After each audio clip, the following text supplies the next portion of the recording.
are joined by my normal co-host, good old DB on the Hurrdat Hotline. DB, what's up, buddy? How you guys doing? Oh, we're trying to keep it on the rails here real quick. Austin still got all those jokes or what? No, actually, I'm firing blanks all day today. It's a tough crowd out there in the stream. I highly doubt that. All right, DB, I'm going to ask you a question with no context whatsoever, okay? Okay. Yep. Would you be pro them removing all restrictions on performance enhancers in baseball? No. Why not? Oh, come on, DB.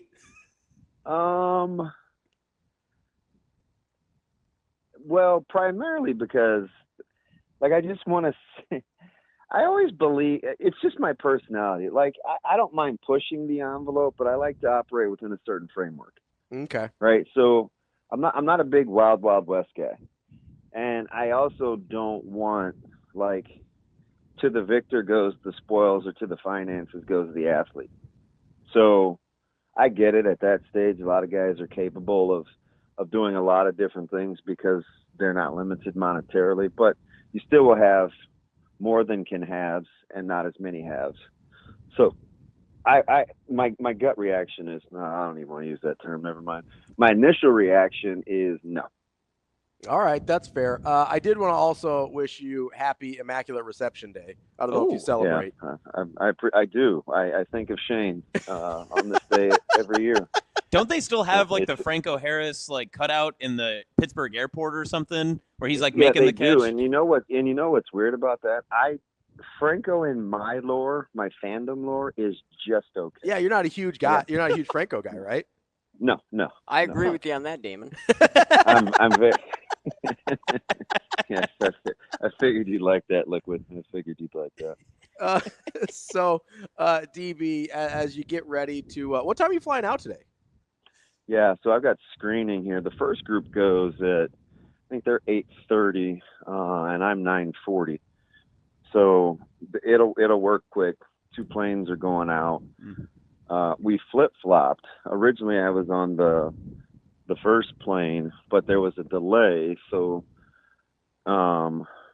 they want some guys there early because they're going right to the Meadowlands, which is kind of funny because this morning, the players are going to be in the bottom half. They're in their girdles, right, in shells.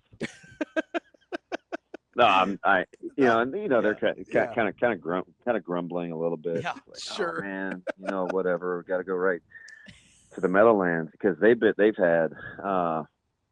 in full pads 3 times already, in the last, I think, 5 days. So they had yesterday off, and I told a couple of those guys this morning, I'm like, look, man, we flew out on Christmas Eve in the morning. Got to the stadium. They had our weights and stuff already set up at the high school. We went full pads and lifted. So I don't want to hear it. You can wear a neoprene girdle, man. No, it is not that big of a deal. You'll be all right. Trust me. That's got to be the worst airport travel is just having to wear full girdle the entire time you're there. Listen, AJ, they're spoiled. They never even step foot in the airport. These guys haven't sniffed an airport. Yeah, they don't have to really go through screening. It's a sweet setup. It's kind of this brick garage that's next to the Lincoln Airport, and they funnel guys through with the detectors. They get their food and they go. It's like life is good, man. I didn't know how to use an airport until I was 28. What are these gate things and terminals and oh my gosh, who are all these people? I didn't even know what that was. So they'll be fine. They'll be fine. The Giants were pretty cool to let them get in, and the setup is they're going to be busy, man. It's not look at this like a vacation, that's for sure. Yeah, we heard Rhule say in that press conference that they're going to win. They're not going for the experience, but you have experiences kind of naturally built into the bull process. Rhule and his staff have kind of been through this, right? How do you balance all that? Because this is a group of a Nebraska team that hasn't been through these experiences in some time. They probably want to be able to share the bowl experience, but you have to then prepare for the game. How do you keep that all balanced, or is it mainly just you focus on the game first and then try to fit everything else in after? So I think the main thing you worry about with bowls is logistics. So he's very aware. He's always doing his homework, right? He's like the consummate Berean. But it's like, so he asks a lot of questions, and he thought the main thing that he's gotten over the last, handful of days is try to limit the bus travel. Because quietly, you're not really doing anything, but you don't want your guys on a bus 3 hours out of the day. You just don't. So, logistically is something I think he's worked very hard at, and it's kind of a cheat code. He's got a lot of guys from the area, and so you can access the Meadowlands, you can get into Fordham, you can set up a walkthrough through Central Park. He knows all the little nooks and crannies, so he's really going to try to maximize the workload but limit the time that they're moving to and from. I think that's the biggest thing, because the practice times have stayed similar. They're all going to be mid-morning. We've got the early one on Christmas Day. Right now it says TBD, and you have no idea. I'm hoping it is still to be determined, but right now it says early morning in parentheses. And I don't know, man. We got to give Santa a chance to get back to the North Pole. I think we can wait on that. DB, moving away from Nebraska here for a second, I'm curious how you felt about the opening round of the college football playoff. I know we were texting a little bit back and forth, but how, we both were high on Notre Dame. Both of us were skeptical on Tennessee. I know that there were a lot of. Isn't that amazing? And we wondered how Clemson was going to get stops. Yeah, and they did not. But Klubnik did do the thing that I told you I thought he would. He's a ding dong. He's just naive enough to throw it all over the yard. Yeah, and he had that super weird fumble where he was trying. That was, I don't know what he's doing. There's a little bit of Jameis in Cade Klubnik. Yeah, a little bit. I kind of like him though. Yeah. But how much do you like a Clemson play call at the end where they're like, oh, 3rd and goal, down 2 scores, get stuffed. We'll just do the same thing again and see if it works. I don't know, man. We both predicted that Texas would cover, so I loved it a lot. I like being right. Fair. Listen, I'm like, run that thing run that thing into a brick wall. Go ahead, do it again. Yeah, let's go ahead and check down on 4th down. Yeah. What's the problem there? My buddy in KC, I had given him some plays, and he was one. That day I went. It was like a 3-0 day, and so once Clemson was driving, he's like, if Dabo ruins this thing, I'm going to be. And I was just like, relax. It's probably something. It's not in Dabo's way. And then the 4th down happened on the little shallow cross, and the dude got his bell rung. And I just saw my buddy with his money bag signs. I'm like, you dirty dog. Well, DB, those first round games, I think everyone would pretty much agree the better team won in all the matchups. I don't think anyone would make any argument opposing that. But do you feel like the home playoff atmospheres is something that the College Football Playoff Committee, the NCAA, and everyone that watched those first rounds agreed is something moving forward, and maybe something like Ravi's argued earlier that we need more of? Or do you think it made that big of a difference from those first round matchups? I love it. I love it. And I think until you get more competitive balance. Now, again, this is the duality in my personality, right? I love being right. I said, listen, in three years, this hasn't been competitive in the semis with 4 teams. How's it going to be competitive with 12, right? And it's even worse. I think the average scoring margin going into this year was like 21-2 in the semis, and just a 4-team playoff. So we'll see what the numbers say, but I'm not going to be one of those guys. I promise you, because I watched almost every minute of every game. I'm not going to be one of those guys that's like, I can't believe. I'm just going to enjoy it, right? I enjoyed watching Indiana get their head beat in, right? I I thought Texas and Clemson was super exciting. Like, I don't begrudge being greedy, but they do have some things that they've got to clean up and change a little bit. I just hope, you guys, that the home sites isn't one of them. I think it's fantastic. Yeah, I love the home sites. I made the argument. I like weather being a factor. Yeah, 100%. I made the argument to Austin that I think they should do home sites for the first 2 rounds and not move to bowls until the semis, but which I think would be a ton of fun because, if you got teams with – Hey, quick math. So how many bowls would that tie in? 2 or 4? So you would have 3 because you'd have the semifinals and then the finals. Championship, which I like somewhere because in the middle. Yeah, my man Jamie would be proud of me. He'd be blowing me up on Twitter right now. God, Jamie messed up. I'm not good at division or addition for that matter. Apparently. Wow. Hey, leave divisions out of this. All right, top 2 teams. Teams. That's fine. That's fine. 12, then 2, then 6. Carry the 7. Whatever, man. Whatever. But no, I think it'd be a lot of fun to get because I don't understand I get the appeal of getting a bye, but then you lose the home game. I'd like to see that next round gets a home game as well. So do you need buys?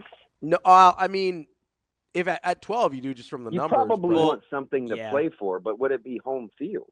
Yeah, maybe. I feel like if you are a top seed, a bye is a big thing, and especially if you're a team like Oregon. I agree. If you just look at how your schedule's built, and obviously you have to build these schedules out like years in advance, but Oregon this year, they were probably gasping for a bye because they had to play, it was like 8 or 9 straight weeks in a row. So getting this bye is very beneficial to them. But I see your argument, though, because if you're Ohio State, you probably want to keep it rolling. You'd rather take a home game in the shoe rather than you'd have a bye week and then go to a neutral site.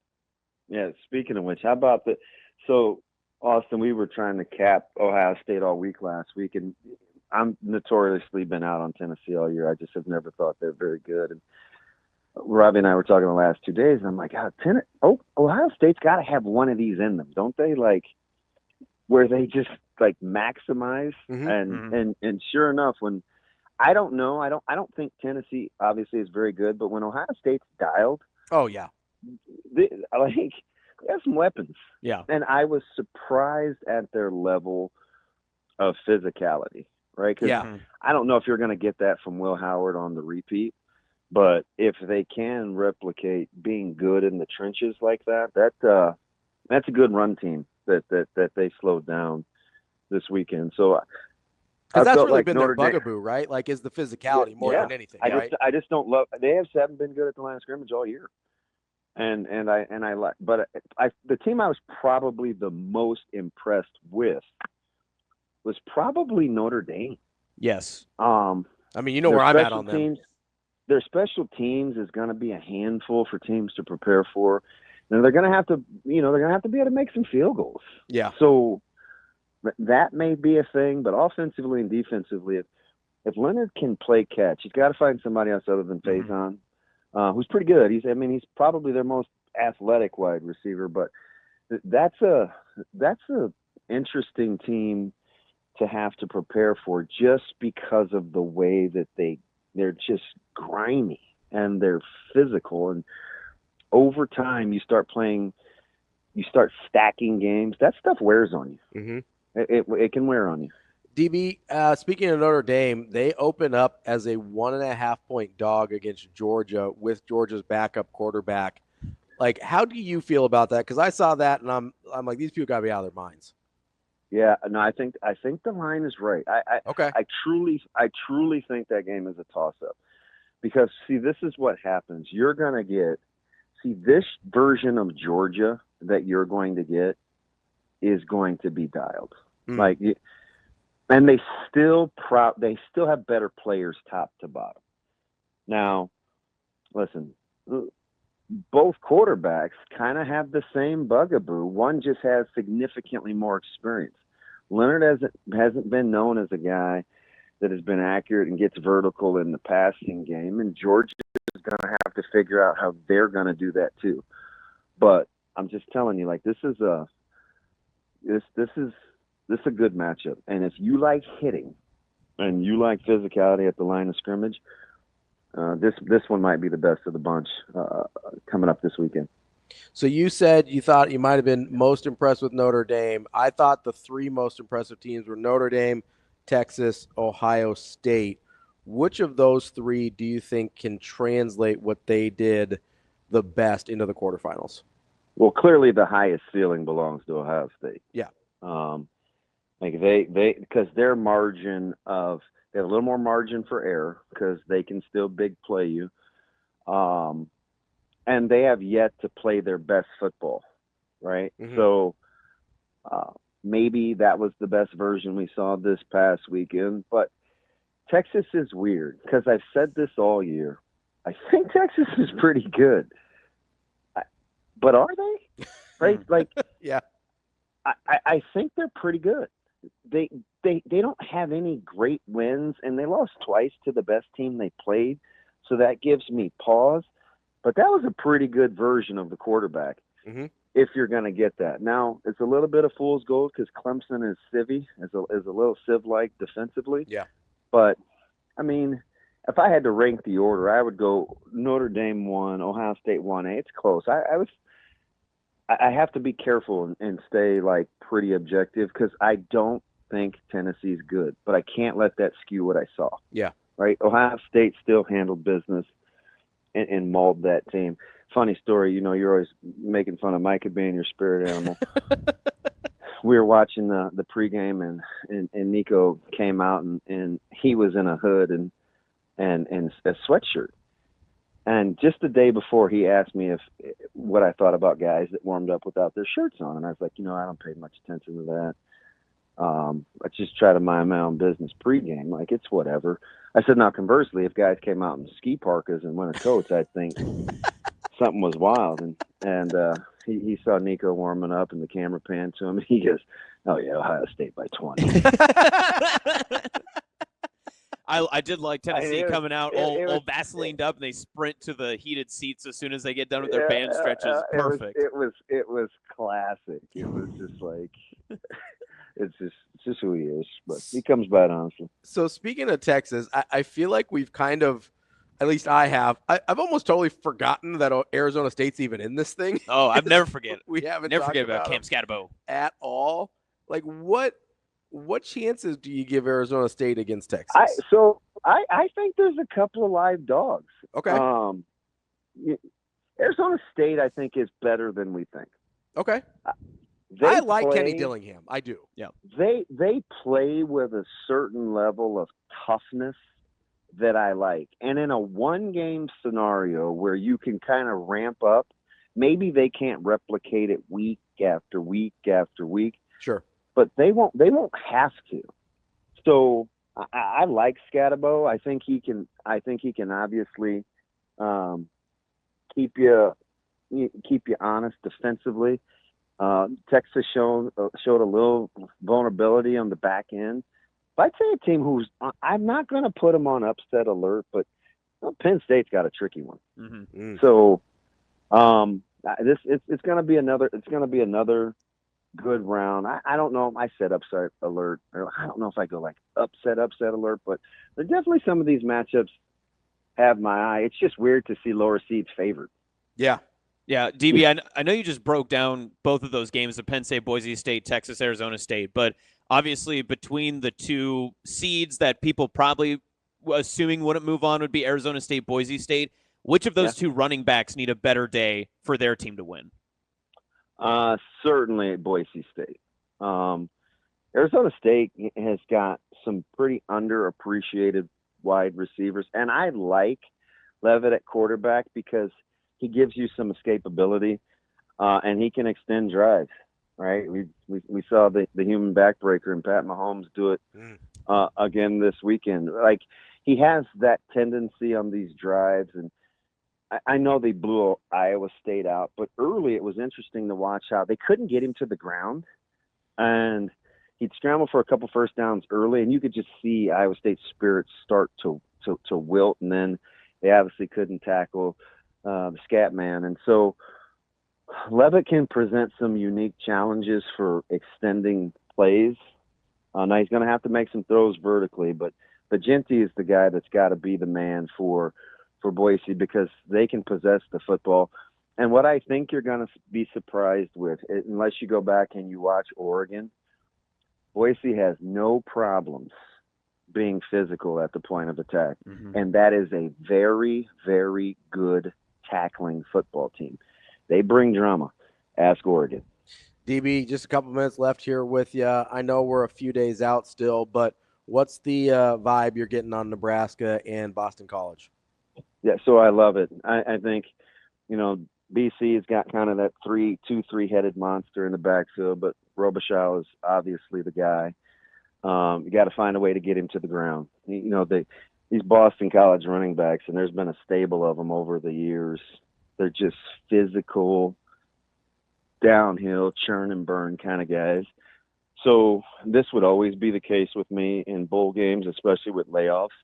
Tackling is at a premium, which is why I think you've seen Nebraska spend so much time in pads because, Coach Rhule has a feel that Coach O'Brien and how he wants to play, and it's with physicality. So Nebraska's got to tackle and defend the run. I mean, that's first and foremost, especially with how BC likes to take their shots off of run action. So got to have good eyes. From a temperament standpoint, I really like it. This team, and this is it's not quite 30,000 feet, but it's not being in the locker room every day either. This team looks to be enjoying themselves right now, right? They're attacking the day. Even yesterday on the down day to see guys go get massages and get in the pool and, get to the rehab facility. Not rehab facility, like rehab facility, but like Jeez. To go work on their bodies and Sierra Wright's trainers in town, and so a couple of the DBs went and got some extra work in. I like where this group is at in terms of their emotions. So I like Nebraska, and I have since the matchup. But you still got to go out and play ball. DB, we appreciate it. Have a great trip out to New York. Enjoy your Christmas, and I'm sure we'll talk to you soon. Hey, man, appreciate you guys. Have a great rest of the show. See you, buddy.